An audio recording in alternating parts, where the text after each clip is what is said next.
বক্তব্য দিচ্ছে। উনি বলতে আমি যদি ব্যবস্থা না নেন আমি কিন্তু এসপি সাহেবকে ফোন করবো। উনি বলছে আপনার যা মন তো তা করেন। ওই সুযোগে ওরা আমাকে ম্যাজিস্ট্রেট করছে।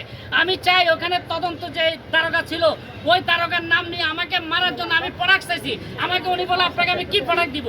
আমি শহীদের বাবা, আজকে যদি আমার জীবনের নিরাপত্তা না থাকে তাহলে তারেক রহমানের নিরাপত্তা না, এই দেশের বাংলাদেশের নাগরিকদের নিরাপত্তা।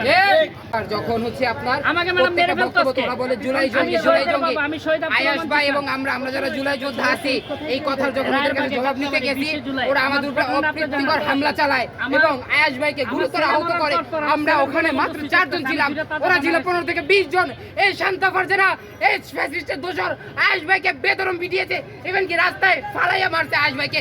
এর বিচার আমরা চাই, সরকারের এর বিচার করতে হবে। আমরা জুলাই আজকে দেখেন 4 আগস্ট, কিন্তু আজকে এই মহিলা মানে কি বলবো বেয়াদব মহিলা ওলামা একরামদেরকে নিয়ে মানে কি বলবো মানে ভাষা প্রকাশ করতে পারছি না, এরকম ভাবে কথা বলছে উনি। এবং তারেক রহমানকে নিয়েও কথা বলেছে এবং জুলাইদেরকে সন্ত্রাস বলছে। এটা ইতিপূর্বেও করেছে, এখনো করতেছে।